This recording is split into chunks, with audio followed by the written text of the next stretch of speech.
ગઈ વખતથી જે સેવાનો જે ભાર કે વિચાર પ્રભુએ આપણને આપ્યો તે છે યાજકની ઉપર, અને એ અઘરો વિષય છે, પરંતુ બહુ જ મૂલ્યવાન અને દેવનો મોટા સંકલ્પનો એ વિષય છે.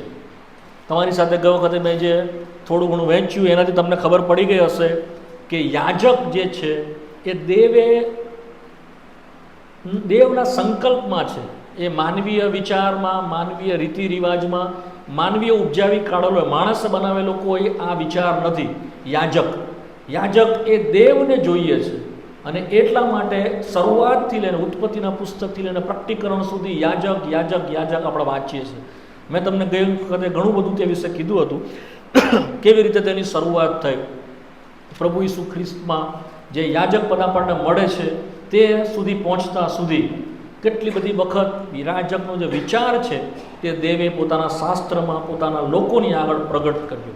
મને એક યાજક જોઈએ કે જે મારી સેવા કરે. મને એક યાજક જોઈએ કે જે મારા એકલાની જ સેવા કરે.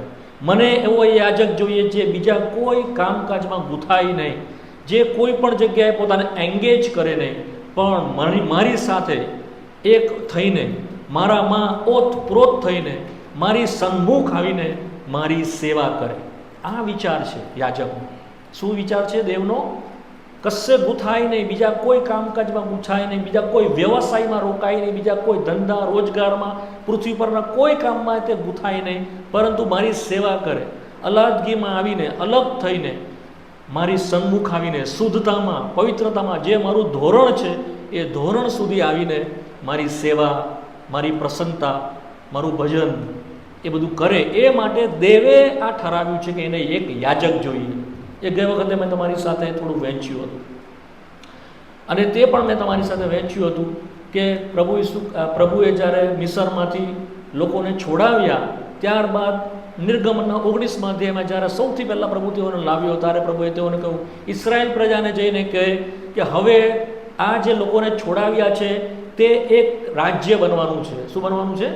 હા, એ રાજ્ય બીજા રાજ્યોના જેવું નથી. એ રાજ્યો યાજકોનું રાજ્ય છે. પહેલું, એ રાજ્ય બીજા રાજ્યના જેવું નથી. બીજું, એ યાજકોનું રાજ્ય છે. શું છે? અને ત્રીજું, તેમાંનો દરેક વ્યક્તિ યાજક છે. પાછું બોલું છું, તમારા મનમાં બરાબર ઉતારી નાખજો. દેવે જ્યારે ઇસરાયેલ પ્રજાને મિસરમાંથી છોડાવ્યા અને મૂસાને બોલાવ્યું કે તારે ઇસરાયેલ પ્રજાને આ વાત કેવી. શું કહેવાય? કે તમે બીજા રાજ્યોના જેવા નથી, તમે એક અલગ રાજ્ય છે. અને તે રાજ્ય કેવું છે? યાજકોનું રાજ્ય છે. કેવું છે? હા, યાર, તમે બીજા રાજ્યો જેવા નથી. પહેલું. બીજું, તમે યાજકોનું રાજ્ય છે. ત્રીજું, તમારામાંનો પ્રત્યેક જણ શું છે? યાજક છે. તો આ વિચારથી શરૂઆત કરી, પરંતુ આપણે જોઈએ છીએ કે તેઓએ મૂર્તિ પૂજા કરી, તેઓએ વાછરડું બનાવ્યું અને તેઓ પતિત થયા. માટે જે બધા વ્યક્તિઓના માટે, એક એક વ્યક્તિ માટે જે દેવનો સંકલ્પ હતો, દેવનો જે ઈરાદો હતો, તે ત્યાં આગળ પૂરો થયો. માટે પ્રભુએ શું કર્યા? કેટલાક લોકોને અલગ કર્યા. તેઓ કોણ હતા? લેવી પુત્રો હતા. કોણ હતા? હા, લેવીમાંથી પ્રભુએ એક કુળને એક કુટુંબને પસંદ કર્યું. એક કુળ પસંદ કર્યું. પહેલાં તેઓ લેવી હતા. ત્યાર પછી પ્રભુએ કોને પસંદ કર્યું? એક કુટુંબને પસંદ કર્યું. એ કુટુંબ કોણ હતું? હારૂનનું કુટુંબ હતું. એ લેવીના કુળમાં જ આવતો હતો. લેવીના 3 દીકરા હતા. લેવીના કેટલા હતા દીકરા? હા, 3 દીકરા હતા. એમાંનો એક દીકરો જે છે એના 3 સંતાન હતા. એમાં મૂસા, હારૂન અને મરિયમ. મૂસા પ્રભુનો સેવક તરીકે કહેવાયો, જ્યારે હારૂન જે છે તેને પ્રભુએ પસંદ કર્યું કે જેથી કે યાજકીય તે સેવા કરે. આ બધું આપણે ગઈ વખતે મેં તમારી સાથે થોડું વહેંચ્યું હતું. ત્યારબાદ આપણે જોઈએ છીએ કે લેવીઓ પણ નિષ્ફળ ગયા, યાજકો પણ નિષ્ફળ ગયા. પ્રભુ ઈસુ ખ્રિસ્તના આવતા સુધી તમામ જે છે તેઓ એ યાજકીય સેવા કરવાના માટે પૂરી રીતે પ્રભુને પ્રસન્નતા આપી શક્યા નહીં. માટે પહેલું સમુએલના 2 અધ્યાયની 28મી કલમમાં દેવે પ્રતિજ્ઞા સાથે કહ્યું કે મારે એવો એક યાજક પસંદ કરીશ કે જે વિશ્વાસુ હોય. કેવો હોય? ફેથફુલ. હું પ્રેસ્ટ પસંદ કરીશ, અને તે મારા અભિષેકની આગળ સદા ચાલશે, તે મારી પ્રસન્નતા પ્રમાણે વર્તશે. તે પ્રભુ ઈસુ ખ્રિસ્તના માટે કહેવાયું. કોના માટે કહેવાયું? પ્રભુ ઈસુ ખ્રિસ્ત. જ્યારે પ્રભુ ઈસુ ખ્રિસ્ત પૃથ્વી પર આવ્યો ત્યારબાદ આપણે જોઈએ છીએ કે એણે પ્રમુખ યાજકી જે સેવા તે સમય બી ચાલતી હતી, પણ પ્રભુ ગયો ત્યાર પછી મંદિર તૂટી ગયું અને યાજકીય સેવા બંધ થઈ ગઈ. ત્યારબાદ યાજકીય સેવા કોણ કરી રહ્યું છે? પ્રભુ ઈસુ ખ્રિસ્ત કરી રહ્યો છે. કોણ કરી રહ્યું છે? અને પ્રભુ ઈસુ ખ્રિસ્ત એ પ્રમુખ યાજકીય તરીકે દેવના જમણે હાથે ઉપર આકાશમાં એ પ્રમુખ યાજકીય સેવા કરી રહ્યો છે, મલ્કીસેદેકના ધારા પ્રમાણે. અને આપણે કોણ છે? તેની સાથે યાજકો ઠર્યા છે. નવા કરારમાં બધાને કેવા પ્રભુએ બનાવ્યા છે? યાજકો. પહેલાં યાજકોનું રાજ્ય, બીજા લોકોના જેવું એ રાજ્ય નથી. અને દરેક જણ જે છે, દરેક વિશ્વાસી, દરેક ખ્રિસ્તી, દરેક મંડળીનો જે વ્યક્તિ છે તે કોણ છે? નવા કરારમાં યાજક છે. કોણ છે? હા, પ્રભુ ઈસુ ખ્રિસ્ત કોણ છે? પ્રમુખ યાજક છે. અને દરેક વિશ્વાસી કોણ છે? અને એ યાજકીય સેવા કરવાના માટે, આત્મિક સેવા કરવાના માટે, દૈવીય સેવા કરવાના માટે, પવિત્ર સેવા કરવાના માટે આપણને યાજક વર્ગ ઠરાવ્યા છે. શું કરવા માટે? પવિત્ર સેવા કરવાના માટે, દૈવી સેવા કરવાના માટે અને પૂરી રીતે અલગતામાં આવીને સંપૂર્ણ સેવા કરવાના માટે દેવે આપણને પ્રભુ ઈસુ ખ્રિસ્તમાં પસંદ કર્યા છે. તો આ મેં તમારી સાથે થોડું ગઈ વખતે વહેંચ્યું હતું. હવે એનાથી થોડુંક આગળ જોઈશું. તો નવા કરારમાં પણ હવે આ જ ક્રમ આપણે આગળ જતા જોઈએ છે. એ કેવો છે? આપણે કોઈ પણ વ્યવસાય ભલે આપણું હોય, કોઈ ડૉક્ટર હોય, કોઈ અધિકારી હોય, કોઈ કર્મચારી હોય, કોઈ બિઝનેસમેન હોય, કોઈ શિક્ષક હોય, બધા પોતપોતાના કામ ધંધામાં છે. પણ એ બધાની અંદર રહીને પણ આપણે આત્મિક સેવા શું કરીએ છીએ? પ્રભુની યાજકીય સેવા કરી રહ્યા છીએ. શું કરી રહ્યા છે? આપણે યાજકીય સેવા કરવાની છે. આ બધા પ્રોફેશનમાં હોવા છતાં, બધા વ્યવસાયમાં હોવા છતાં સૌથી પહેલું જે આપણું કામ અને ભાગ જે છે તે શું કરવાની છે? ઈશ્વરની સેવા કરવાની છે. દરેક છુટકારો પામેલો, જો અને પ્રભુ ઈસુ ખ્રિસ્તના લોહીથી છોડાવવામાં આવ્યા, મિસરમાંથી જેમ છોડ્યા તેવી રીતે આપણને પાપમાંથી, જગતમાંથી, અંધકારમાંથી છોડાવ્યા, જેથી કરીને આપણે શું થઈએ? તેના યાજકો. શું થઈએ? તેના યાજકો થઈએ. અને શું કરીએ? તેની. તો એ સંકલ્પ પૂરો કરવાના માટે 1500 વર્ષ લાગ્યા. કેટલા? હા, મૂસા જેની સાથે પ્રભુએ જ્યારે 19 અધ્યાયમાં વાત કરી ત્યારથી લઈને પ્રકટીકરણનું પહેલો અધ્યાય અને 6ઠી કલમમાં જે વાત લખવામાં આવી એને 1500 વર્ષ વીતી ગયા. દેવનો મોટો સંકલ્પ જે હતો કે એક વ્યક્તિ એનો યાજક થાય, એ જૂના કરારમાં શક્ય બન્યું નહીં. માટે ઇઝરાયેલ પ્રજાએ જે ગુમાવ્યું, ઇઝરાયેલ પ્રજા જ્યાં નિષ્ફળ ગઈ, આપણને વગર કંઈ પણ કિંમત ચૂકવ્યા વગર પુષ્કળ કૃપાને કારણે આપણને આ યાજકીય સેવામાં દાખલ કરવામાં આવ્યા છે. શું કરવામાં આવેલા છે?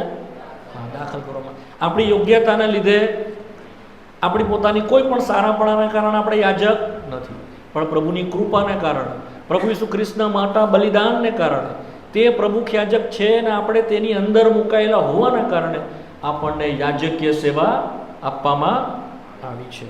હવે કલમ વાંચીએ, થોડું બરાબર તમારું સમજ ક્લિયર થાય.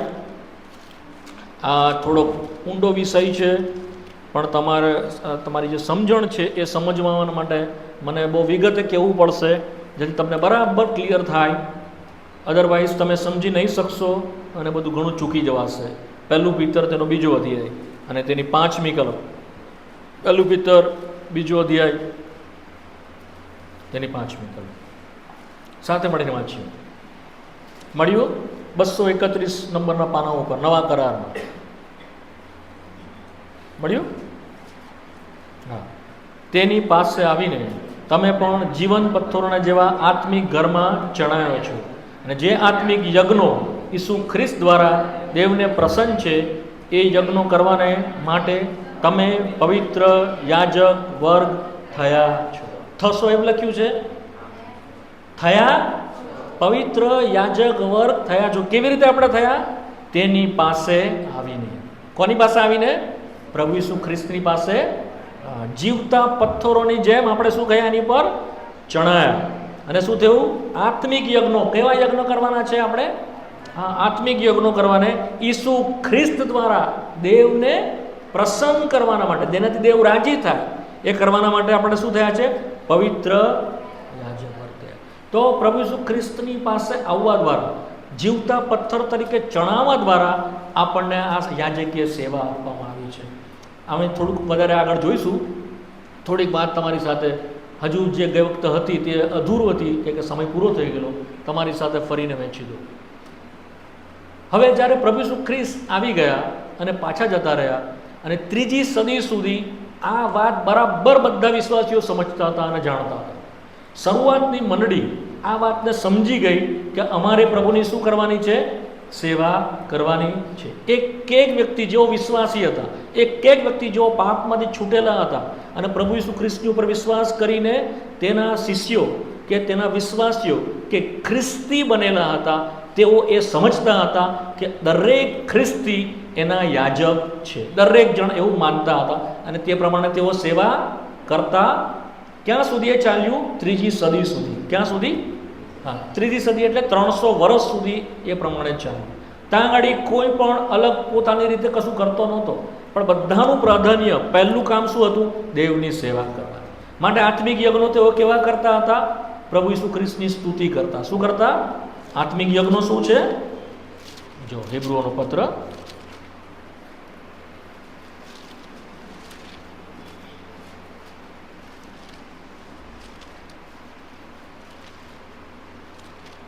13મો અધ્યાય 15મી કલમ વાંચો. 13 અને 15. હિબ્રુ 13 ને 15.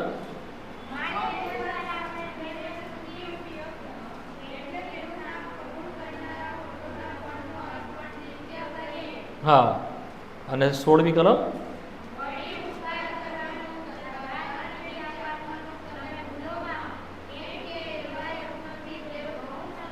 હા, અહીંયા યજ્ઞો આપવામાં આવેલા છે. કયા યજ્ઞો છે?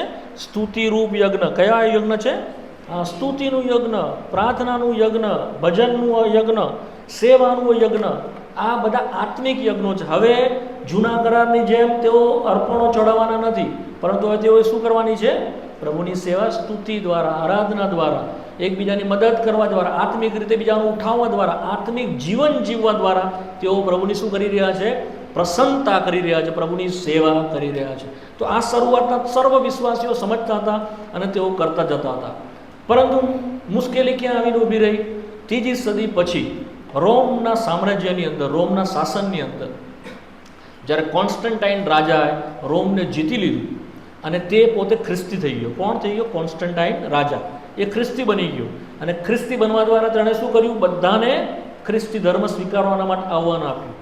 માટે જે શરૂઆતના વિશ્વાસીઓ જો બલિદાન થયા, જો શહીદ થયા, જો સિંહોના બિલમાં પડ્યા, જોને સિંહોએ ફાડી ખાધા, જોને સળગાવી નાખવામાં આવ્યા, જેઓએ પુષ્કળ સતાવણી સહન કરી, જો ખરેખર બલિદાન રૂપે જીવતા હતા, તેની જગ્યાએ કેટલાક એવા વિશ્વાસીઓ આવ્યા કે જો ધાર્મિક રીતે ખ્રિસ્તી બન્યા, આત્મિક રીતે નહીં.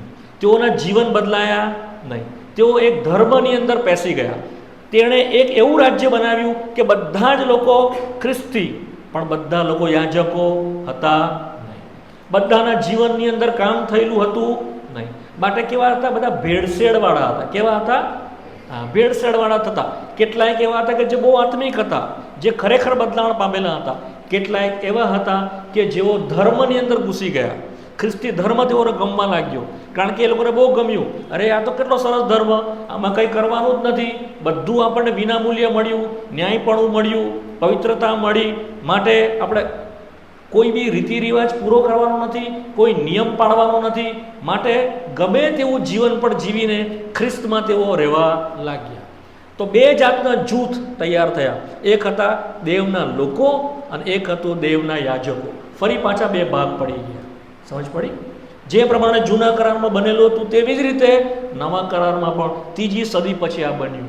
ત્યાં પણ બે લોકો હતા. કેટલાક લોકો કહેતા અમે ડૉક્ટરો છે, અમે તમને પૈસા આપીશું, પણ અમે જગતમાં પણ રહીએ છીએ, અમે પ્રભુની સેવા પ્રભુને ગમે એ રીતે કરી શકીશું નહીં, માટે તમે કરો, અમે નહીં કરીએ. અમે શું કરીશું? તમને પૈસા આપીશું. અમે શું કરીશું? તમને મદદ કરીશું. અમે શું કરીશું? તમારી બધી સગવડો, મંદિર બનાવી આપીશું, હોલ બનાવી આપીશું, બધું બનાવી આપીશું, પણ અમે સેવા કરી શકીશું, તમે કરો. એટલે બે ભાગ 3જી સદી પછી પડી ગયા. તો આ પ્રમાણે આપણે જોઈએ છીએ એ શરૂ થયું તે છે 15મી સદી સુધી. આ રીતે અંધારા યુગની અંદર રહ્યું. 15મી સદી એટલે 1500 વર્ષ થયા. ત્યાં સુધી આ બે પ્રકારના લોકો રહ્યા જે પ્રભુનું ઈચ્છા નહોતી. પ્રભુની ઈચ્છા, પ્રભુની મંડળી કેવી છે? દરેક વ્યક્તિ યાજક છે, દરેક વ્યક્તિ તેની સેવા કરે છે. તો અહીંયા ગાડી વચ્ચે એક મધ્યસ્થ આવવા માંડ્યો. કેવો આવવા માંડ્યો? મધ્યસ્થ. કોની વચ્ચેમાં? પ્રભુના લોકો અને દેવની વચ્ચે કોણ આવવા માંડ્યું? એક મધ્યસ્થ. તે કોણ હતો? યાજક. કોણ હતો? માનવીય યાજક. જેને ફાધર નામ આપો, જેને પાળક સાહેબ નામ આપો, જેને પાદરી સાહેબ નામ આપો, જેને સેવક નામ આપો, જેને વડીલ નામ આપો, જે બી નામ આપો, એ કોણ બન્યું? દેવની અને દરેક ખ્રિસ્તીની વચ્ચે મધ્યસ્થ બન્યું. સમજ પડી? જે દેવનો વિચાર નહોતો, દેવનો વિચાર નથી. આ વિચારને અટકાવવાના માટે લોકોની અંદર વધારે ને વધારે ભ્રષ્ટતા આવતી ગઈ આ વિચારના કારણે. કારણ કે લોકોને હવે પ્રભુ માટે જીવવું નથી. લોકોને કેવું જીવવું છે? જગતમાં બી જીવવું છે અને પ્રભુના માટે દેખાવનું જીવન છે. કેમ? કારણ કે એને એવું કેવું છે કે મારે આ બધું કરવાનું નથી. સેવક કરશે, પાદરી સાહેબ કરશે, પાણેક સાહેબ કરશે, વડીલ છે તે કરશે, જે આગેવાન છે તે યાજકીય સેવા કરશે. શું કરશે? તે યાજકીય, હું યાજકીય સેવા કરવાનો, હું પ્રભુના લોક છું, પ્રભુનો યાજક. બહુ સાતાને ચાલાકીથી જે યાજકીય સેવા દરેક વિશ્વાસીનો હક છે, અધિકાર છે, એનો પોતાનો લાભો છે, એનો ભાગ છે, તે ચૂકી જઈને બીજા દ્વારા એ સેવા કરતા થયા. માટે વિશ્વાસી વધારે ને વધારે નબળો થતો ગયો, વધારે ને વધારે કમજોર થતો ગયો. હવે તેણે કશું કરવાનું નથી. માટે આજના આપણે જોઈએ છીએ આજ સુધી આ ભેળસેળવાળું કામ ચાલ્યા કરે છે. માટે આપણે પોતાને શું કહીએ છીએ? અમે વિશ્વાસી છીએ, અમે પ્રભુની સેવા કરીશું નહીં, અમે પ્રભુનું વચન એટલું બધું વાંચીશું નહીં, અમે એટલી બધી પ્રાર્થના કરીશું નહીં. એ કામ કોનું છે? પાળક સાહેબ. કોનું છે? પ્રભુ એવું માનતો તમે બધા, હું બધા આપણે શું કરવાનું છે? પ્રભુનું ભજન કરવાનું છે, પ્રાર્થના કરવાની છે, દેવનું વચન વાંચવાનું છે, એની સાક્ષી આપવાની છે, એની સેવા કરવાની. તો આ વિચાર બરાબર તમારા મનમાં પેસવા દો. તમે હું બધા કોણ છે? તેના યાજકો છે. તમે ને હું બધા કોણ છે? તેના. આ જ ઉદ્દેશથી દેવે આપણને પાપમાંથી છોડાવેલા છે. માઇન્ડ વેલ. આના સિવાય બીજો કોઈ ઉદ્દેશ દેવનો નથી. તમે તેની સેવા કરો. શું કરો? તમે યાજક વર્ગ છો, પવિત્ર ખાસ પ્રજા છો. જે પહેલું પિત્તર 2:9 લખવામાં આવેલું છે. તમે કેવા છો? હા, વાંચી જાઓ. પહેલું પિત્તર 2:9.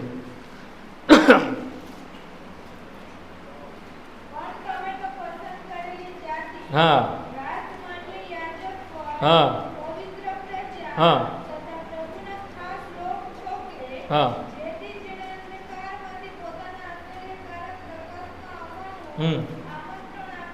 હા હા. આ કોને લખ્યું છે? શું પાળક સાહેબને લખેલું છે? હા, પાળક સાહેબ તમે પવિત્ર પસંદ કરેલી જાતિ છો. પાળક સાહેબ તમે રાજમાની આધાર વર્ગ છો. તમે પવિત્ર પ્રજા. કોને લખ્યું છે? કોને? વાંચો ને જોરથી. તમે. શું લખ્યું છે? પણ તમે બધા, દાદી તમે, મણીબેન તમે, તમે બધા, ઈસાકભાઈ બધા, જે બી છે બધા, એ કોણ છે? પવિત્ર યાજક, પ્રભુના ખાસ લોક. અંધારામાંથી આશ્ચર્યકારક પ્રકાશમાં આવવાનું તમને શું આપ્યું છે? એણે આમંત્રણ આપ્યું છે. You cold. તમને બોલાવ્યા છે કે તમે શું કરો તેના. હા, 10મી કલમ શું કહે છે? વાંચો સાથે મળીને. તમે પહેલા પ્રજા જ નહોતા, પણ હાલ તમે દેવની દયા પામેલા નહોતા, પણ હાલ તમે કેવા છો? તો આ દયાથી થયું, આ કૃપાથી થયું. બધા આપણે તેની સેવા કરવાના માટે આપણે શું કર્યા પ્રભુએ? માટે હવે પછી કદી એવું નહીં કહેતા કે આ પાળક સાહેબ કરશે, કે આ વડીલ કરશે, કે આ પેલા સેવક કરશે. કોણે કરવાનું છે? આપણે બધું આ કોણે કરવાનું છે? સદગુણો કોણે પ્રગટ કરવાના છે? સેવા કોણે કરવાની છે? આપણે બધાએ. સમજી ગયા મારી વાત? આપણે બધાએ સવારમાં ઉઠીને સાથે પ્રભુની સ્તુતિ કરવાની છે. શું કરવાનું છે? હે પ્રભુ, તે મને આજનો દિવસ આપ્યો, તારી સ્તુતિ થાવ. તે મને જીવતો રાખ્યો, પ્રભુ તારી સ્તુતિ થાવ. અહીંયાથી શરૂઆત કરો. સમજ પડી? બીજા મરી ગયા, પણ હું શું છું? જીવતો છું. પ્રભુ તારો આભાર. ચકલીઓ એવું જ બોલે છે સવારમાં. ચકલીઓ, કાગડાઓ, આપણે એની ભાષા નથી ખબર પડતી, પણ એવું જ કહે છે. બધા એની સ્તુતિ કરે છે. અને આપણે શું કરીએ છીએ? સવારનું ઉઠે, પ્રભુ આટલું દુઃખ સાથે ઊભો કર્યો, માથું દુખે છે, પેટમાં દુખે છે, એટલે ખેતરમાં જવાનું, કેટલું બધું કામ કરવાનું. શરૂઆતથી આપણે શું કરીએ છીએ? કચકચ. કદી સ્તુતિ કરી સવારમાં ઉઠીને? હા કે ના?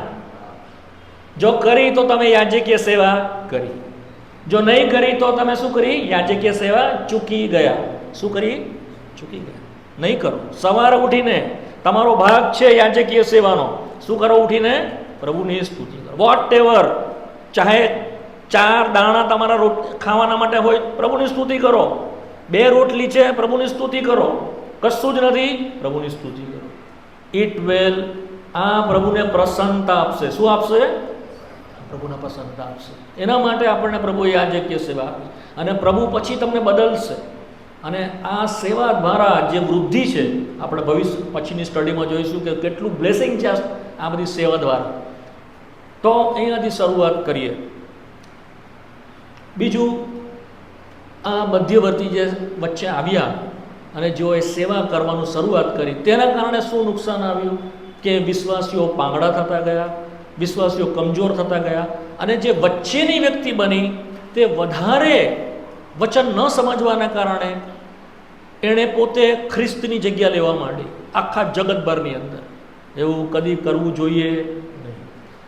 વિશ્વાસી અને દેવની મધ્યમાં એક જ મધ્યસ્થ છે. તે કોણ છે? પ્રભુ ઈસુ. પાછું કહું છું, દેવની અને તમારી ને મારી મધ્યમાં કોણ છે? એક જ મધ્યસ્થ. કોણ છે? પ્રભુ ઈસુ. કોઈ બીજો માણસ, એક જ પ્રમુખ યાજક, એની મારફતે આપણે સીધા જવાનું. માટે જે ફાધર, જે સમયમાં જે અંધકારનો સમય આવ્યો તેઓ ફાધર હતા. તે ફાધરની પાસે પેલું બોક્સ હતું, કન્ફેક્સ બોક્સ. લોકો પાપ કરતા તો શું કરતા? ત્યાં જતા કન્ફેસ બોક્સમાં, અને ફાધરની આગળ તેઓ શું કરતા? પાપોની માફી માંગતા. ફાધર, અમારાથી આ ભૂલ થઈ ગઈ, પેલું પાપ થઈ ગયું, તમે અમારા માટે માફી માંગો, તમે અમારા માટે ક્ષમા માંગો. આ પ્રભુ તરફથી. સમજ પડી મારી વાત તમને? પ્રભુએ બહુ કૃપા કરી, આપણી આંખોને ખોલી, પ્રકાશ આપણને આપ્યો. આખો અંધકારનો યુગ કેટલા બધા વર્ષો રહ્યા. 3જી સદીથી શરૂ થઈને 4થી સદીથી શરૂ થઈને 15મી સદી સુધી, કેટલા વર્ષથી? કેટલા? 12 વર્ષ સુધી અંધારનો સમય રહ્યો. 1200 વર્ષ. 1200 વર્ષ બહુ લાંબો ગાળો કહેવાય. પ્રભુએ માર્ટિન લ્યુથરનો ઊભો કર્યો, ત્યાં સુધી અંધારાનો સમય રહ્યો. પ્રભુની સ્તુતિ તો આપણે એ સમયમાં જન્મેલા નહીં, આપણે આ સમયમાં જન્મ્યા કે આપણને ખબર પડી કે આપણે તેની સેવા. તો કોઈ દિવસ બીજાને તમારો મધ્યસ્થ બનાવશો, બીજાને તમારા યાજકો બનાવશો. તમે પોતે યાજકીય સેવા કરો. કોઈ પણ વ્યક્તિ તમારી અને દેવની વચ્ચે ખ્રિસ્ત સિવાય આવી શકતી નથી. ખ્રિસ્તમાં એ તમને પ્રાવધાન મળ્યું છે. ગમે તે સમયે, ગમે અડધી રાતે પણ તમે સીધા એની પાસે હાથ મારી શકો છો. હા, આપણે કોઈને રિક્વેસ્ટ આપી શકીએ કે ભાઈ અમારા માટે પ્રાર્થના કરજો. બીજા સેવકને આપણે કહી શકીએ અમારા માટે પ્રાર્થના કરજો, પણ એ તમારો યાજક નથી. તમે સમજ પડી મારી વાત? તમારો યાજક તે, તમારો પ્રમુખ યાજક કોણ છે?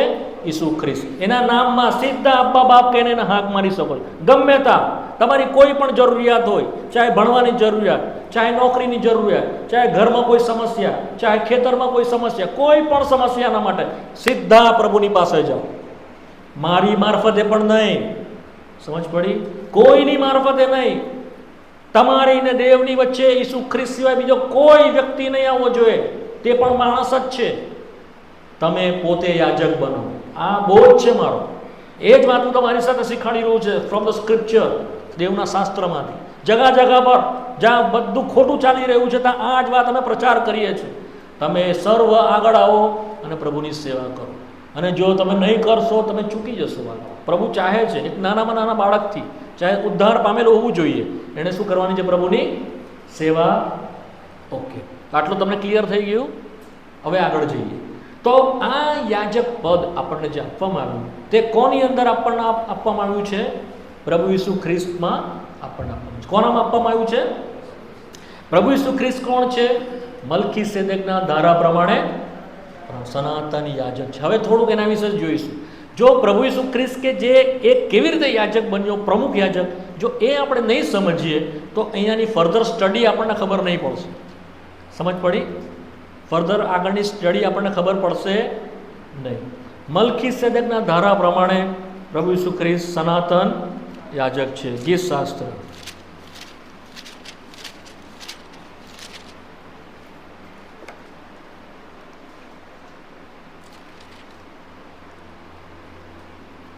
એકસો 10 અને 4 કલમ.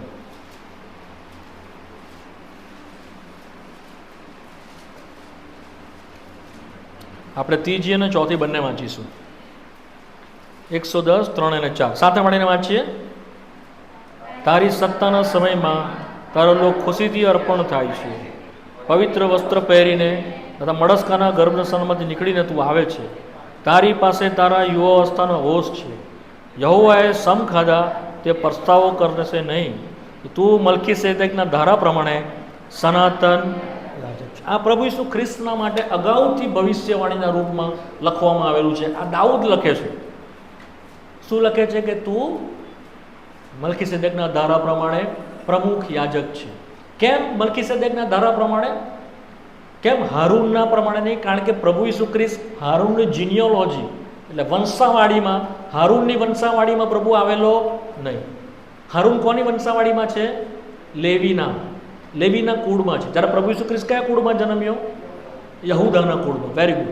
તો લેવીમાંથી પ્રભુ નહોતો આવ્યો. પ્રભુ ઈસુ ખ્રિસ્ત એ શેમાંથી આવ્યો? યહૂદાના કુળમાંથી આવ્યો. તો પ્રભુએ તો કીધું છે કે લેવીના કુળમાં જ યાજક છે. તો પ્રભુ ઈસુ ખ્રિસ્ત તો એ કુળમાં આવ્યો જ નથી.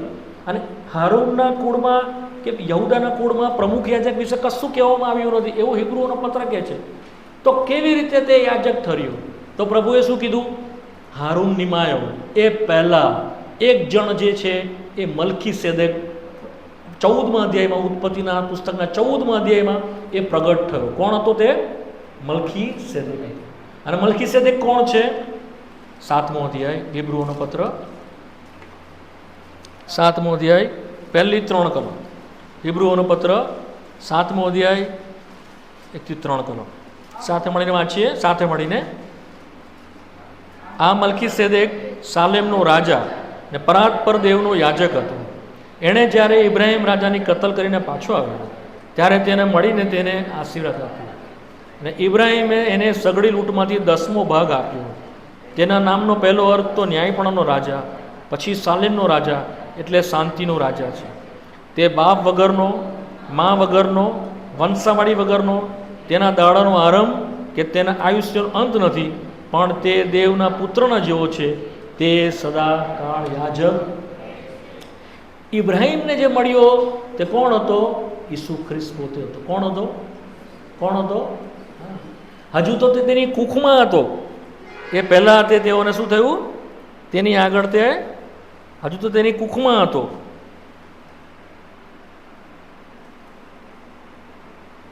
એની 3, 4 કલમ અને 5મી કલમની અંદર છે 10મી કલમ. સાથે મળીને વાંચીએ. 7મો અધ્યાય 10મી કલમ.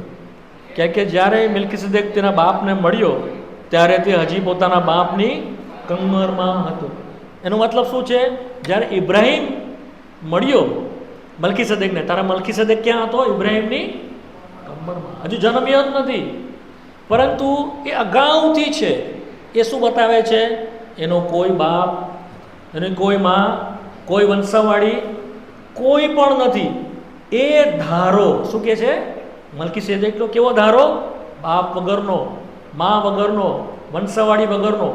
એવા ધારામાં એને જીનિયોલોજીની જરૂર, એને વંશાવાળીની જરૂર, કશાની જરૂર નથી. એ કેમ છે?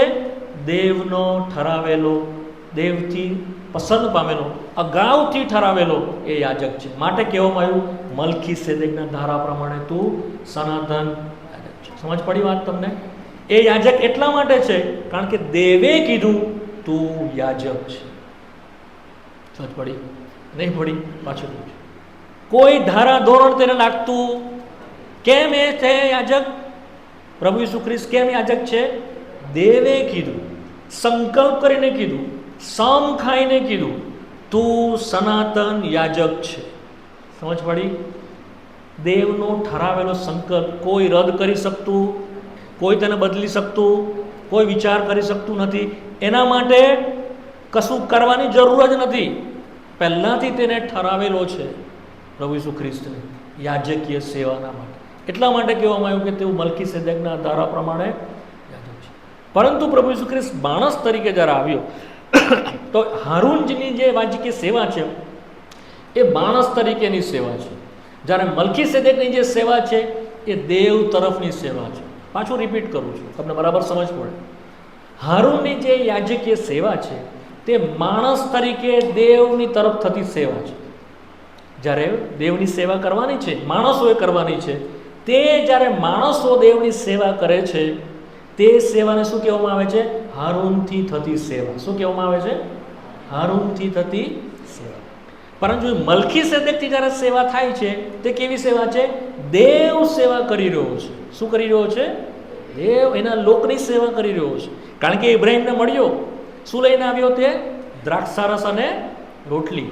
જ્યારે ઇબ્રાહીમ યુદ્ધમાં ગયો, લડીને આવ્યો, થાકી ગયો, ત્યારે શું હતું? એને તાકાતની જરૂર હતી, તેને શું? હિંમતની જરૂર હતી. તો મલ્કીસેદેક આવ્યો અને એણે શું કર્યું? એને રોટલી અને દ્રાક્ષારસ, એણે ખરી અર્થમાં એની સેવા કરી.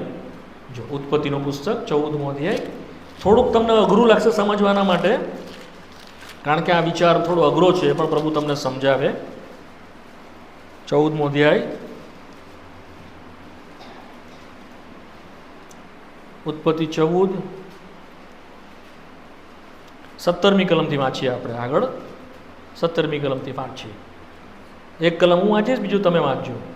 અને કદરાલોમેરની તથા તેની સાથે જે રાજાઓ હતા તેઓને હરાવીને તે એટલે ઇબ્રાહીમ પાછો આવતો હતો ત્યારે તેને મળવા સારું સદોમનો રાજા સાવેના નીચાણમાં એટલે રાજાના નીચાણમાં આવ્યો.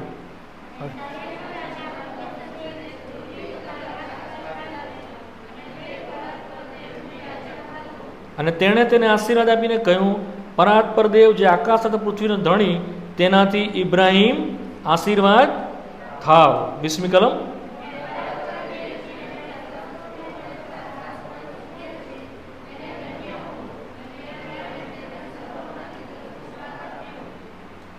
એણે શું કર્યું? એણે આશીર્વાદ આપ્યો. અને બીજું શું લઈને આવ્યો? રોટલી અને દ્રાક્ષરસ. It speak about Lord's table. પ્રભુની મેજ વિશે બોલે છે. શું બોલે છે? પ્રભુ ભોજન જે છે ને એના વિશે બોલે છે. આપણે થાકેલા હોઈએ છીએ, આપણા જીવનમાં હારેલા હોઈએ છીએ, ત્યારે જે સેવા કરે છે એ દેવનો યાજક માણસોની સેવા કરે છે. એ મલ્કીસેદેકના ધારા પ્રમાણે છે. જ્યારે હારૂનની જે સેવા જે છે તે શું છે? માણસો વતી પાપોના અર્પણના રૂપે અને પ્રસન્નતાના રૂપે મંદિરની અંદર, પવિત્ર સ્થાનની અંદર માણસ વતી દેવને સેવા કરે છે. એ કોણ છે? હારૂનની સેવા. પ્રભુ ઈસુ ખ્રિસ્તની અંદર આ બંને સેવા દેખાય છે. શું છે? પ્રભુ ઈસુ ખ્રિસ્તમાં બંને સેવા. માણસ તરીકે તે આપણું રિપ્રેઝન્ટેશન કરે છે અને દેવને તે આપણી આગળ રજૂ કરે છે. સમજ પડી મારી વાત? ધીમે ધીમે આપણે જોઈશું. એ જ વાત પહેલા પિત્તરના 2 અધ્યાયની 5મી કલમ અને 9મી કલમ લખવામાં આવી છે. ફરી પાછું કહું છું, એ જ વાત પહેલા પિત્તરના 2 અધ્યાયની 5મી કલમ અને 9મી કલમમાં લખવામાં આવી છે. 5મી કલમની અંદર શું લખવામાં આવ્યું છે? તમે જીવતા પથ્થરોના જેવા તેની ઉપર ચણાયા છો. આ કોણની સેવા છે? હારૂનની સેવા છે. કઈ સેવા છે? પ્રમુખ યાજકીય હારૂનની સેવા છે. આપણે પ્રભુ આપણને ચણે છે કે જેથી કરીને આપણે તેનું પવિત્ર મંદિર બને. અને 9મી કલમ શું છે? મલ્કીસેદેક પ્રમાણેની સેવા જેણે આપણા માટે કરી. તેણે આપણને શું બનાવ્યા? રાજકોનું રાજ્ય, પવિત્ર પ્રજા, ખાસ લોક બનાવ્યા કે જેથી કરીને આપણે પ્રભુને માટે, સેવાને માટે પ્રાપ્ય બનીએ. તમને સમજ પડી? માટે આજનું જે લખેલું છે મેં તમને સમજાય. મંડળીનો અર્થ જ છે યાજકીય સેવા. સમજ પડી? પથ્થરોની જેમ જીવતા પથ્થરોની સામે ચણાયા એટલે મંડળી. અને મંડળી શું કરે છે? દેવની યાજકીય સેવા કરે છે. જો મંડળી નથી તો યાજકીય સેવા નથી, યાજકીય સેવા નથી તો મંડળી નથી. સમજ પડી ગઈ? પાછું કહું, આપણે મંડળી રમીએ છીએ ને, શું કરીએ છીએ? આપણે મંડળી રમીએ છીએ, કશું સમજતા નથી. મંડળી એ શું છે? દેવની સેવા કરશે. સિમ્પલ, સાદી ભાષામાં મંડળી શું છે? મંડળી ગરબા નહીં ગાય. મંડળી ખાલી ભજન મંડળ ગીતો ગાડીને ભજન મંડળી નહીં ચલાવે. મંડળી ખાલી બૂમો પાડીને બિરયાનીની પાર્ટીને મિજબાની એ મંડળી નથી. મંડળી શું છે? દેવની સેવા કરશે, પ્રભુના ખાસ જેઓ જીવતા પથ્થરોની જેમ ચણાયેલા છે. ઈસુ ખ્રિસ્ત કે જે ખૂણાનો મુખ્ય પથ્થર છે તેની ઉપર ચણાતા. તો બાહ્ય કોઈ સેવા નથી. બધી સેવા કેવી છે? આંતરિક અને આત્મિક સેવા છે. તો એ વસ્તુ, એ વિચાર કે મારે પ્રભુની સેવા કરવાની છે, એ આપણને શું કરે છે? જગતથી અલગ કરે છે. એ વિચાર આપણને શું કરે છે? પ્રભુના માટે જાગૃત રાખે છે. એ વિચાર મને શું કરે છે? પ્રભુના માટે શુદ્ધ રહેવા માટે મને સહાય કરે છે. એ વિચાર મને શું કરે છે? ગાફેલ રહેવા દેતો નથી. એ મને કહે છે, એ વિચાર, હું યાજક છું, મારે પ્રભુના માટે અલગ રહેવાનું છે, મારે મારા કપડાં શુદ્ધ રાખવાના છે, મારે મારી આંખો શુદ્ધ રાખવાની છે, મારે મારા કાન શુદ્ધ રાખવાના છે, મારા હાથ શુદ્ધ રાખવાના છે, મારા પગ શુદ્ધ રાખવાના છે. કેમ? હું યાજકીય સેવા કરી રહ્યો છું. સમજ પડી? નહીં થશે તો શું થશે? જીવતા પથ્થરો મૃત પથ્થરો થઈ જશે. 9મી કલમમાં નહીં આવે. આ બેવડી સેવા સમજવી પડશે. હારૂનની સેવા અને મલ્કીસેદેકની સેવા.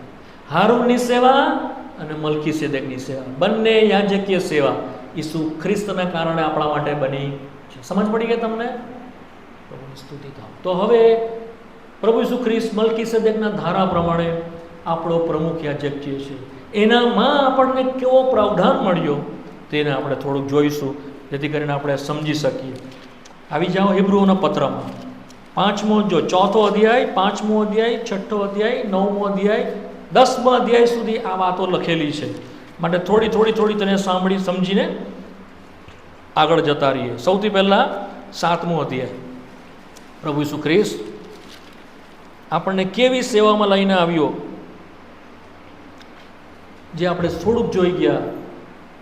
બેટર ઓર્ડર એમ કહેવાય. એક એવો ધારો કે જે સર્વથી ઉત્તમ છે, તે ધારામાં આપણને પ્રભુ લાવ્યો છે. 7મો અધ્યાયની અંદર આપણે જોયું, તે મલ્કીસેદેકના ધારા પ્રમાણે પ્રમુખ યાજક છે. હારૂન જે નિર્બળતાથી ઘેરાયેલો હતો, એવા જીનિયોલોજીમાં આપણે આવી શકીએ? તમે હું યહૂદી બની શકીએ? કોઈ બી યહૂદી બની શકે? કોઈ બી હારૂનના કુળમાં જન્મી શકે? કોઈ બી લેવીના કુળમાં જન્મી શકે? આજે કેમ યહૂદીઓનો દેશ સૌથી અલગ છે ખબર છે? તમે કરોડો રૂપિયા આપો ને તો બી તમે યહૂદી બની શકો, મુસ્લિમ બની શકાય, જૈન બની શકાય, હિન્દુ બની શકાય, ખ્રિસ્તી બની શકાય, પણ યહૂદી બની શકાય? યહૂદી બનવા માટે શું કરવું પડે? જન્મ લેવો પડે. યહૂદીના ઘરમાં, યહૂદીના પેટેથી, એના કમરમાંથી આપણે જન્મવું પડે. સમજ પડી તમને? તો એની સેવા કરી શકે એ કુળમાં થઈ. આપણે તો હતા જ નહીં. આપણે કેવી રીતે? બહારથી લેવામાં આવ્યા. પણ પ્રભુ ઈસુ ખ્રિસ્તની અંદર આપણને મૂકવામાં આવ્યા. શું કરવામાં આવ્યા? તો આપણને એ મલ્કીસેદેકના ધારા પ્રમાણે વંશ વગર, બાપ વગર, મા વગર દેવની સેવા કરવા માટે આપણને બોલાવ્યા છે. સમજ પડી તમને? જો મલ્કીસેદેકનો ધારો ના હોય ને, તો ખ્રિસ્ત પ્રમુખ યાજક નથી, અને તમે ને હું યાજકીય સેવા કરી શકતા. સિમ્પલ, આ સરળ રીત છે. તો આખો 7મો અધ્યાય તમારે એના ઉપર લખેલો છે. તમે ઘરે જઈને વાંચી જજો. હું 2-3 કલમ તમારી આગળ વાંચીને સમજાવી દઉં, એટલે તમને ખબર પડી જશે તે શું છે. 11મી કલમથી 17મી કલમ. 11 હું વાંચીશ, 12મી તમે વાંચજો ધ્યાનથી. હવે જો લેવીયના યાજક પદથી પરિપૂર્ણ થયું, કેમ કે તે દ્વારા લોકોને નિયમશાસ્ત્ર મળ્યું હતું, તો હારૂનના ધારા પ્રમાણે ગણાયેલો નહીં એવો બીજો યાજક મલ્કીસેદેકના ધારા પ્રમાણે ઉત્પન્ન થવાની સી ગતિ હતી. 12મી કલમ.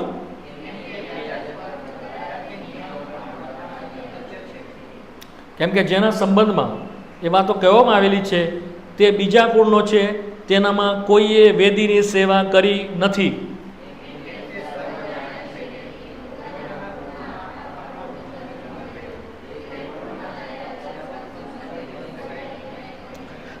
હવે જો મલ્કીસેદેકના જેવો, એટલે અહિક આજ્ઞાના ધોરણ પ્રમાણે નહીં, પણ અવિનાશી જીવનના સામર્થ્ય પ્રમાણે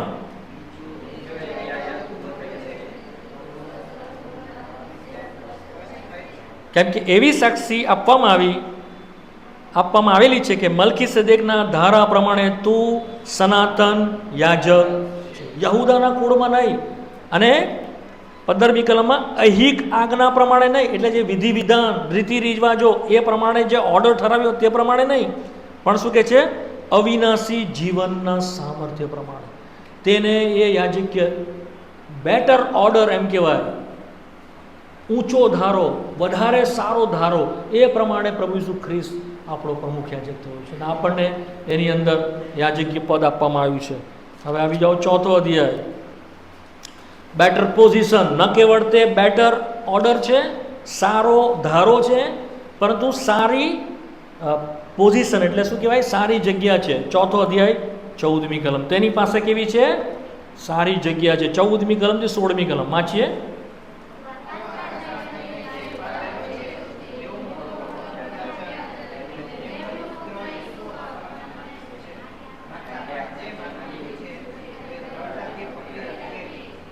એમ કે આપણી નિર્બળતા પર જેને દયા આપી શકે નહીં એવો નહીં, પણ સર્વ વાતે જે આપણી પેટે પરીક્ષણ પામેલો છતાં નિષ્પાપ રહ્યો એવો આપણો પ્રમુખ યાજક છે. તો કેવો પ્રમુખ યાજક છે?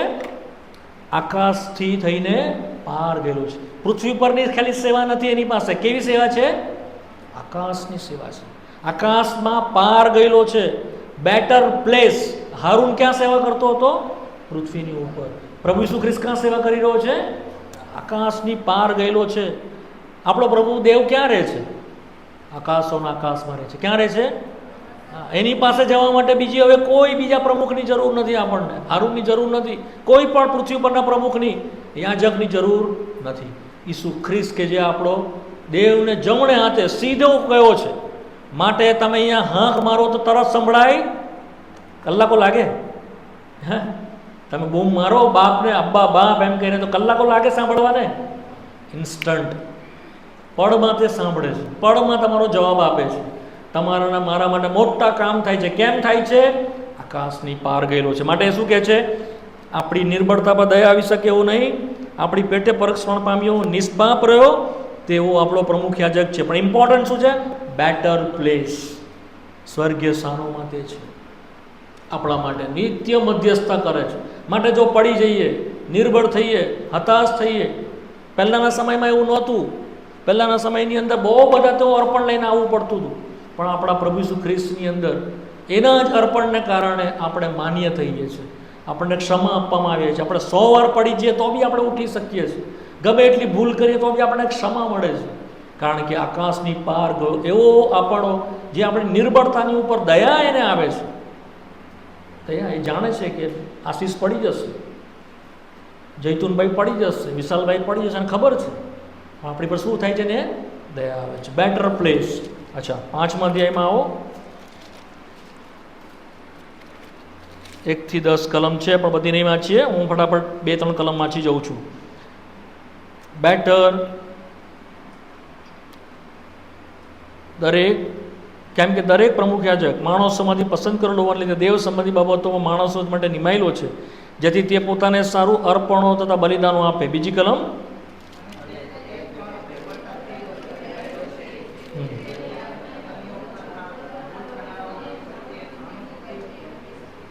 હા,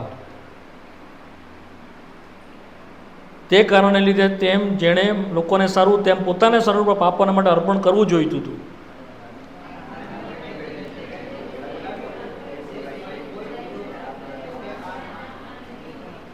પાંચમી કલમ સાથે મળીને વાંચીએ. એ જ રીતે ખ્રિસ્તે પણ પ્રમુખ યાજક થવાનું માન પોતે લીધું નહીં, પણ જેણે તેને કહ્યું કે તું મારો દીકરો છે, આજ મેં તને જન્મ આપ્યો છે, તેણે તેને માન આપ્યું. વળી તે જ પ્રમાણે બીજે ઠેકાણે પણ તે કહે છે કે મલ્કીસેદેકના ધારા પ્રમાણે તું સનાતન યાજક છે. બેટર ક્વોલિફિકેશન શું છે? એની ઉત્તમ યોગ્યતા છે. કેવી યોગ્યતા છે? હારૂન પ્રમાણે તે નથી. હારૂન સેવક તરીકે હતો, પણ પ્રભુ ઈસુ ખ્રિસ્ત કેવી રીતે છે? પુત્ર તરીકે છે. કેવી રીતે છે? તે પુત્ર છે. વાંચ્યું ને આપણે? તે કોણ છે? પુત્ર છે. એક ઠેકાણે તે કહે છે તું મારો દીકરો છે, આજ મેં તને જન્મ આપ્યો છે. Better qualification. તે એટલે જ ખાલી નથી કે તે હારૂનની જીનિયોલોજીમાં આવે, પણ એવો કે જે દેવની જીનિયોલોજીમાં, દેવના વંશનો, દેવના કુળનો, એવો તે માનવીય કુળનો નહીં, દેવના કુળનો, દેવનો દીકરો, એ આપણો પ્રમુખ યાજક છે. તો આ બેટર ક્વોલિટી છે. માટે કેવળ ખ્રિસ્ત જ, પ્રભુ ઈસુ ખ્રિસ્ત જ બાપને અબ્બા બાપ એમ કહીને હાક મારી શકતો, કોઈ નહીં. એના લીધે એણે શું કહ્યું? જે મારો બાપ છે તે કોણ છે? તમારો બાપ. કોણ? એણે શું કીધું? જે મારો બાપ છે તે તમારો બાપ છે, જે મારો દેવ છે તમારો દેવ છે. એના લીધે આપણે એને અબ્બા બાપ એમ કહીને હાક મળી છે. તો આપણી પાસે બેટર ક્વોલિફિકેશન છે. આપણો પ્રમુખ યાજક કેવો છે? દેવનો દીકરો છે. 8મો અધ્યાય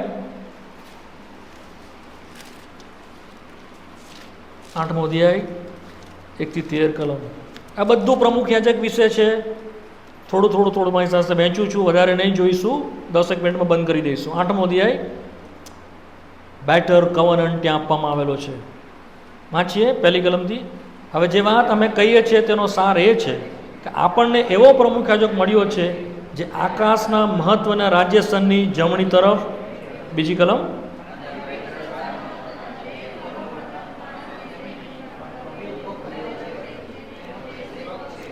હવે દરેક પ્રમુખ યાજક અર્પણો તથા બલિદાનો આપવાને નિમેલો છે, માટે આ યાજકની પાસે પણ કંઈ અર્પણ કરવાનું હોય એવી અગત્ય છે.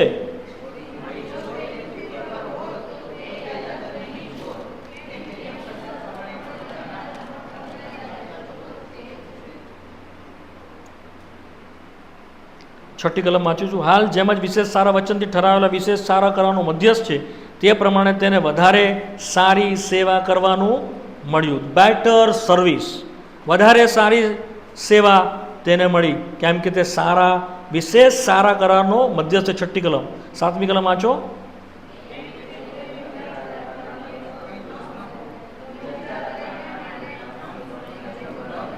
બેટર સર્વિસ છે તેની પાસે, અને બેટર કવનન્ટ તેણે કર્યો છે. જે જૂનો કરાર હતો તે આપણને દોષિત ઠરાવતો હતો. જૂનો કરાર આમ કરો અને તેમ કરો, આમ નહીં કરો અને તેમ નહીં કરો, તે પ્રમાણે આપણને શીખવતો હતો અને આપણને ફરજ પાડતો હતો કે તે આપણે કરવું જ પડે. એ પ્રકારે હવે આપણી પાસે જે નવો પ્રમુખ યાજક જે છે તે શું લાવે છે? નવો કરાર લાવે. શું લાવે છે આપણી પાસે? નવો કરાર. અને તે નવો કરાર ક્યાં લખે છે? આપણા હૃદય પર લખે છે. એ કરાર કેવો છે? હવે આમ કરો તેમ કરો એવું નહીં, આપોઆપ આપણે કરીએ. શું કરીએ? કેવી સેવા છે? હા, જો 10મી કલમ વાંચો. 8મો અધ્યાય 10મી કલમ.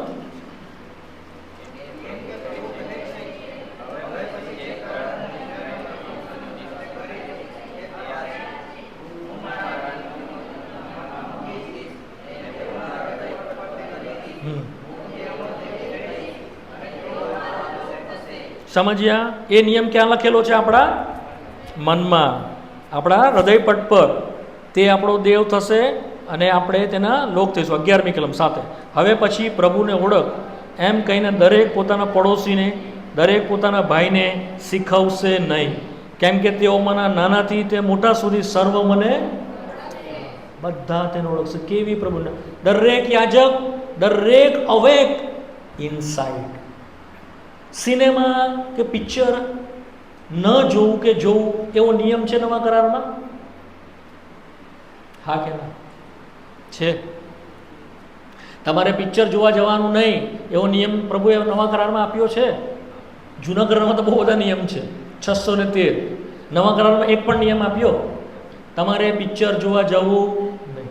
જો એ નિયમ હોય તો એ આપણે ધાર્મિક થઈ જઈએ. શું થઈ જઈએ આપણે? ધાર્મિક.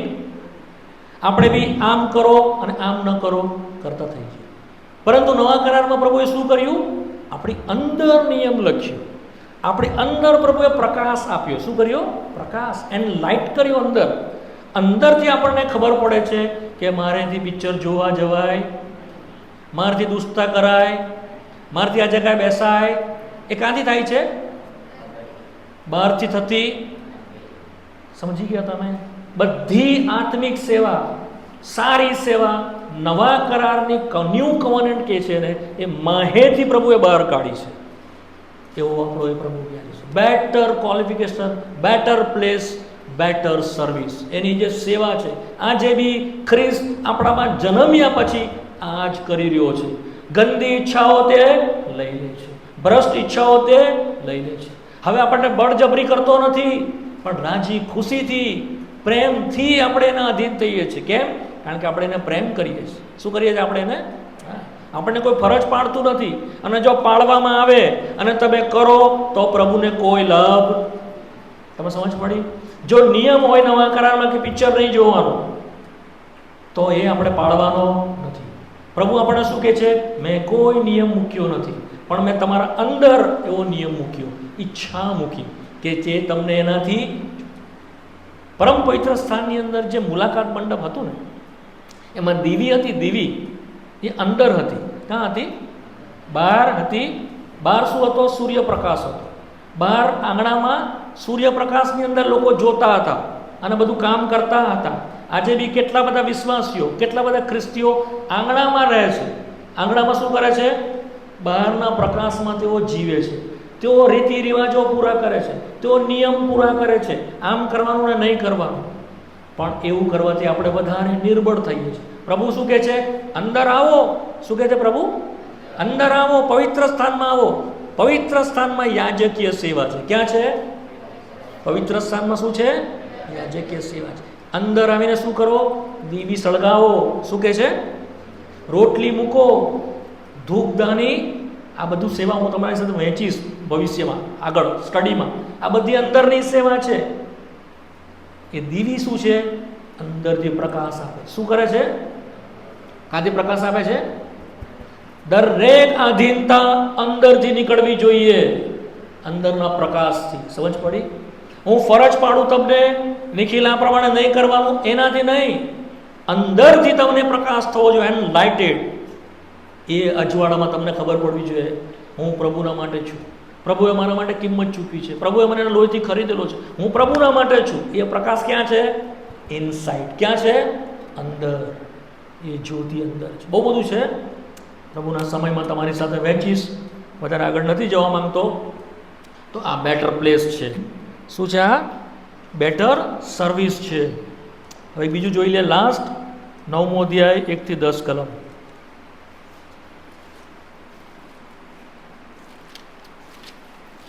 9મો અધ્યાય 1 થી 10 તાંગડી. બહુ બધી વાત લખેલી છે, સમય નથી વધારે જોવાનો. 10મી કલમમાં જ છીએ. 9મી ને 10મી કલમમાં જ છીએ.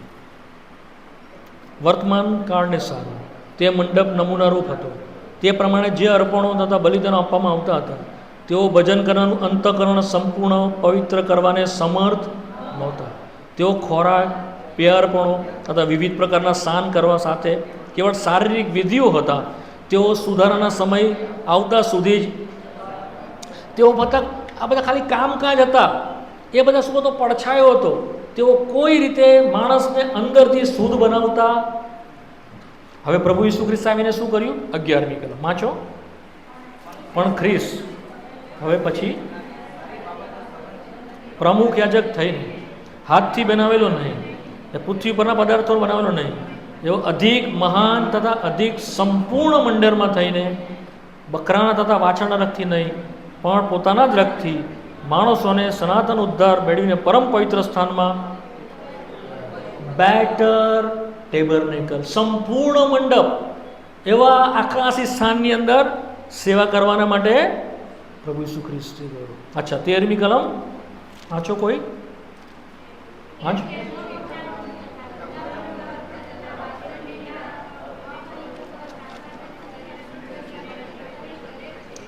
બસ બસ બસ. બેટર સેન્ચુરી એમ કહેવામાં આવે. શું કહેવાય છે? સારો પવિત્ર સ્થાન. ત્યાં પ્રભુ આપણા માટે ગયો કે જ્યાં ગાડી ફક્ત બાહ્ય રીતે સેવા નથી, આંતરિક રીતે સેવા થાય છે. તમે ક્યારે પ્રભુ ઈસુ ખ્રિસ્તને ઓળખ્યા? 5 વર્ષ પહેલાં, 2 વર્ષ પહેલાં, 10 વર્ષ પહેલાં? ક્યારે ઓળખ્યા? હવે તમે પાછળ નજર કરીને જુઓ, પ્રભુ ઈસુ ખ્રિસ્તને ઓળખ્યા પહેલાં તમારું જીવન કેવું હતું? 2 વર્ષ પછી હવે કેવું છે? 5 વર્ષ પછી કેવું છે? શું બદલાયું? બદલાયું કે નહીં બદલાયું? કોને બદલાયું? પહેલાં જેવું હવે ઈચ્છાઓ થાય છે? બદલાય તો ખરી ને. તમને બદલવામાં આવ્યા ને? ક્યાં બદલાણ આવ્યું? બદલાણ આવ્યું. પ્રભુનું વચન વાંચવાની ઈચ્છા થાય છે, પ્રાર્થના કરવાની ભલે બરાબર નથી આવડતી તો બી પ્રાર્થના કરવાની ઈચ્છા થાય છે, સંગતમાં આવવાની ઈચ્છા થાય છે. એ કોણ આપે છે? શું તમે કર્યું? એ કોણે કર્યું? કોણે કર્યું? એની પ્રમુખ યાજકીય સેવા. સમજ પડી? એની પ્રમુખ યાજકીય સેન્ચુરીમાં છે, પવિત્ર સ્થાનની અંદર એ સેવા કરી રહ્યો છે. મોમેન્ટ બાય મોમેન્ટ, ક્ષણ ક્ષણ તે તમારે પિતાની આગળ આપણા માટે સેવા કરે છે. પરમ પવિત્ર સ્થાન તે આપણને પોતાની છાતીની ઉપર રાખે છે અને પોતાના ખભાની ઉપર રાખે છે. આપણે જોઈશું એના જ્યારે વસ્ત્રો જે છે ને, તે એણે શું છે, એણે જે વસ્ત્રો પહેરેલા છે તેની અંદર એફોદ પહેરેલું છે. શું પહેરેલું છે? એફોદમાં અહીંયા ગાડી તે 12 કુળના નામ લખેલા છે પથ્થર પર. કોના કોના? 12 કુળના. અને બીજા કા નાખેલા છે? એના ખભા પર રાખેલા છે. એ જ્યારે પિતાની આગળ ઊભો છે ત્યારે આપણને સમક્ષતામાં રાખે છે. પિતાની આગળ તમે ને હું તેની છાતી ઉપર છે. સમજ પડી? ક્યાં છે? તમે ને હું એની, અને બીજા ક્યાં છે? એના બધો બોજો તમારો એ ઉચકી લે છે પ્રમુખ યાજક તરીકે. સમજ પડી? તમને છાતી પર રાખે છે માટે કેટલી બધી વખત આપણે પડી જઈએ છીએ, કેટલી બધી વખત આપણે એનો નકાર કરીએ છીએ, કેટલી બધી વખત હળ પર હાથ દઈને પછવાડે જોઈએ છીએ, કેટલી બધી વખત. તમે કાઉન્ટ કરો, હું તો કાઉન્ટ જ નથી કરી શકતો. સો મેની ટાઈમ, હજારો અને લાખો વખત હું એને ભૂલી જાઉં છું. પણ સ્ટીલ આજે પણ મને કેવી રીતે રાખવામાં આવે છે? ધરી રાખવામાં આવે છે. શું કરવામાં આવે છે? શું આ હારૂન કરી શકતે? કેટલા બકરાઓનું બલિદાન આપતે, કેટલા ઘેટાઓનું બલિદાન આપતે. પોતાનું લોહી લઈને તે ગયો. શું વાંચીએ છે? 14મી કલમ વાંચો, 13 અને 14 વાંચો.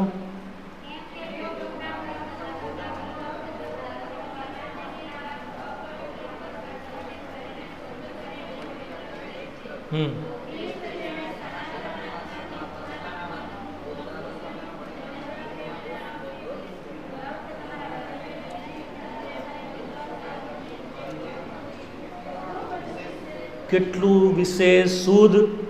સમજણ પડી તમને આ કલમ? ફરી બરાબર જો, છૂટી વાંચું છું તો ખ્રિસ્ત જેણે સનાતન આત્માથી પોતાના પળનું દોષ વગરનું એટલે પોતાનું શરીરનું નિર્દોષ બલિદાન દેવને આપ્યું. એના લીધે શું થયું? એનું લોહી આપણા હૃદયને શું કરે છે? દેવને ભજવા સારું ડેડ વર્ક એમ લખે છે ઇંગ્લિશમાં. નિર્જીવ કામોથી શું કરે છે? શુદ્ધ કરે છે. ખરાબ કામ, ડેડ વર્ક, સારા કામથી આપણે પ્રભુની સેવા નહીં કરી શકીએ. That's point. આ મતલબ છે. બધા સારા કામ કેવા છે? મરેલા છે. કેવા છે? તમે 10,000 રૂપિયા કે લાખ રૂપિયા દાન કરશો ને તો બી પ્રભુ ખુશ નહીં થાય. આ એનો મતલબ છે. સમજ પડી? એક પગ પર ઊભા રહીને પ્રતિજ્ઞાઓ કરશો તો બી નહીં ખુશ થાય. હિમાલય પર ચડીને સાધુ બની જશો ને તો બી નહીં ખુશ થાય. કેવડીના લોહીથી ખુશ થાય છે. કેના? ઈસુના લોહીથી. સમજ પડી? એ બધા કામ કેવા છે? ડેડ છે. આપણા બધા જ કામ, તમારા પુણ્ય કર્મો મેલા ચિત્રાના જેવા છે. યશાયામાં આપણે વાંચીએ છીએ. ઈસુનું લોહી આપણને નિર્જીવ કામોથી શુદ્ધ કરે છે. દેવની સેવા કરી શકીએ, ભજન કરી શકીએ. પોતાનું લોહી, હારૂન પોતાનું લોહી લઈને જતો હતો. ખ્રિસ્ત કોનું લોહી લઈને ગયો છે પરમ પવિત્ર સ્થાનમાં? પોતાનું લોહી. તો શું છે? Better sacrifice. શું છે? સૌથી સારું બલિદાન છે. શું છે એની પાસે? કેવું છે? એક કલમ વાંચીને પછી બંધ કરીશું. 24મી કલમ, 26મી કલમ. 24મી કલમ વાંચો પહેલા. 9મો અધ્યાય 24મી કલમ.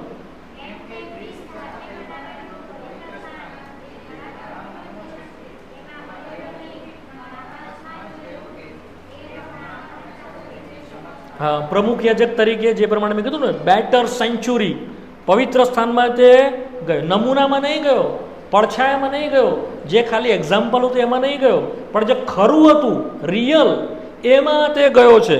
પરમ પવિત્ર સ્થાનમાં. અને શું થાય છે? દેવની સમક્ષ. કોણ એની સમક્ષ હાજર થઈ શકે? હારૂનને શું કહેવામાં આવેલું? વારંવાર તેણે અંદર આવવું નહીં, રખીને તે માર્યો જાય. લેવીના 16મા અધ્યાયમાં પ્રભુ સાફ ના પાડતી, વારંવાર નહીં આવવાનું. એણે વર્ષમાં એક જ વાર આવવાનું. એની સમક્ષતામાં કોઈ જઈ શકતું નથી. એ ગયો પોતાનું લઈ લઈને. પિતા, અમારું લોહી છે, જો કંઈ તેમાં તને ખામી દેખાય, શું મેં એવું કંઈ નથી કર્યું કે જે તને અધીન નહીં થઈ શક્યું? શું મારામાં કોઈ પાપ તને દેખાયું? મારા પૃથ્વી પરના જીવનમાં કોઈ અનાજ્ઞાકીત પણ તને દેખાયું? શું કોઈ પણ મલિનતા મારામાં દેખાય? તો આ લોહી તું સ્વીકાર નહીં. પણ પ્રભુએ શું કર્યું? લોહીને સ્વીકાર્યું છે. એનો મતલબ શું છે? તેનામાં કોઈ અન્યાય, પરફેક્ટ સેક્રિફાઈસ. કેવું છે એનું અર્પણ? સંપૂર્ણ અર્પણ છે. Better sacrifice. કોઈ ગોધાના નહીં, કોઈ બકરાના નહીં, પોતાના લોહી લઈને તો ક્યાં ગયો? પરમ પવિત્ર સ્થાનમાં દેવની સમક્ષ હાજર થયો. 10મો અધ્યાય 10મી કલમ. 10મો અધ્યાય 10ની 11મી કલમ વાંચો. 10મી આલમમાં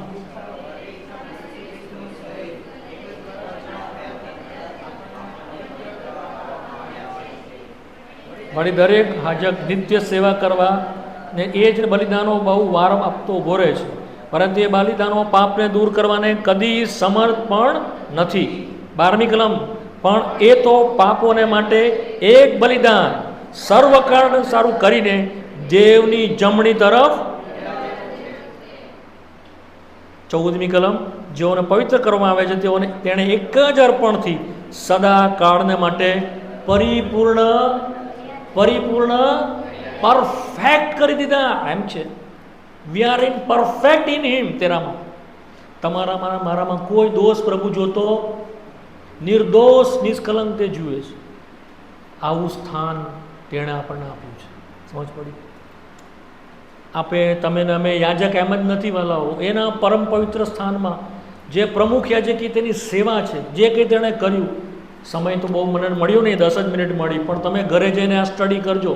4થો અધ્યાયથી લઈને 10મી અધ્યાય તમને પ્રભુ વધારે પ્રકાશ આપશે કે તેણે શું કર્યું, જેથી કરીને આપણને એ યાજકીય સેવામાં સામેલ કરવામાં.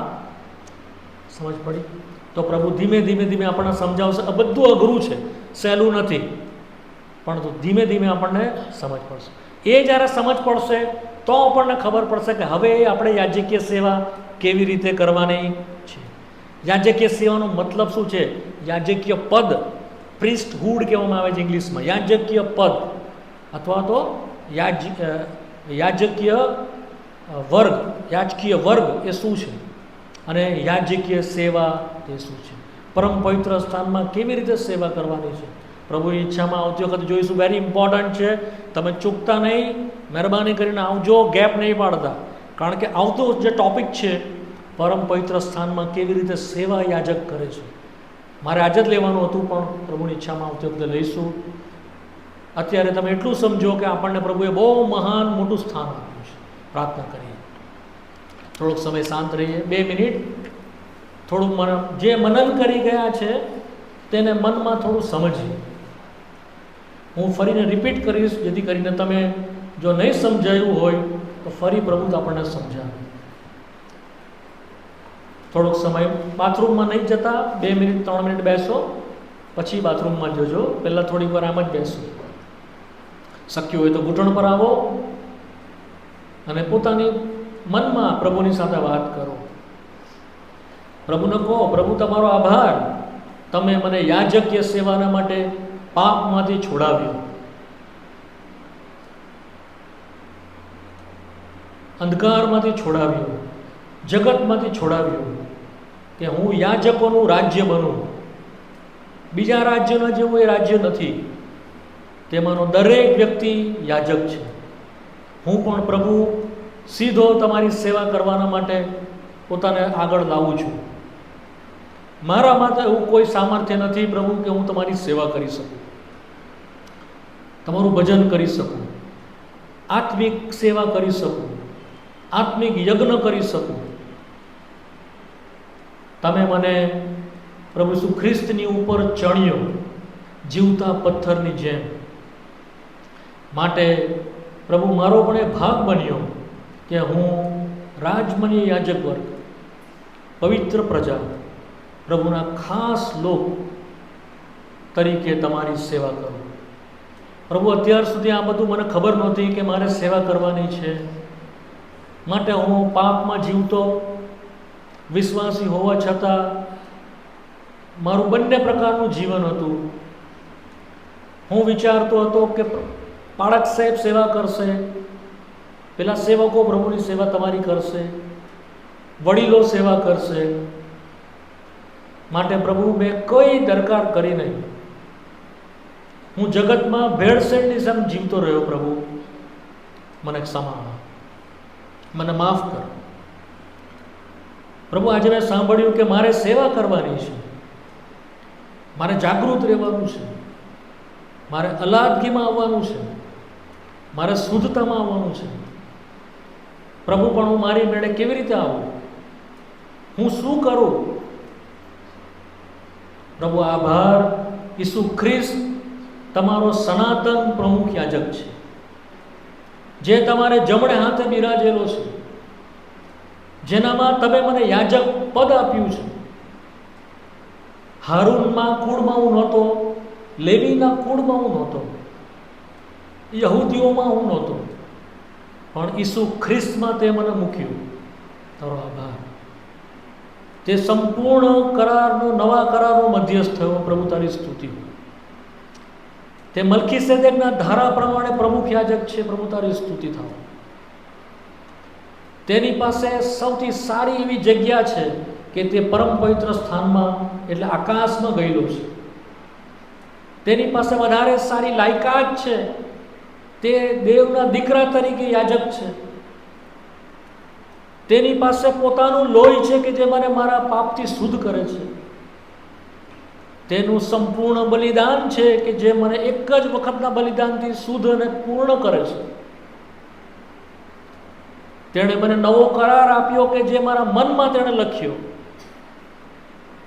જેથી હવે કોઈ મને કહે એ પ્રમાણે નહીં, પણ મારી અંદરથી તમે મારી પાસે કરાવો એવી ઈચ્છા મને આપો. પ્રભુ, આ બધી વસ્તુઓના માટે તમારો આભાર, તમારી સ્તુતિ કરું છું. હજુ મને પૂરેપૂરું સમજ પડતી નથી, તમે મને સમજાવજો. અને આ યાજકીય સેવા કરવાના માટે મને સહાય અને મને તૈયાર કરજો. પ્રભુ ઈસુના નામમાં આમીન. જો આ પ્રમાણે તમે પ્રાર્થના કરી છે, પ્રભુ તમારી પ્રાર્થના સાંભળશે. પ્રભુ તમને સમજાવશે અને શીખવાડશે. આપણામાંથી કોઈ પણ 2 જણા પ્રાર્થના કરાવો, ત્યારબાદ ભાઈ ફ્રેન્કલિન પ્રાર્થના કરાવશે. પ્રભુના હાથમાં દોરે 2 ભાઈ અને 2 બહેન નાની નાની પ્રાર્થના કરાવો. 2 ભાઈ અને 2 બહેન. હું નામ નથી બોલવાનો. જેઓને પ્રભુના હાથમાં દોરે 2 ભાઈ અને 2 બહેન ઝડપથી 2-2, 3-3 મિનિટની પ્રાર્થના કરાવો.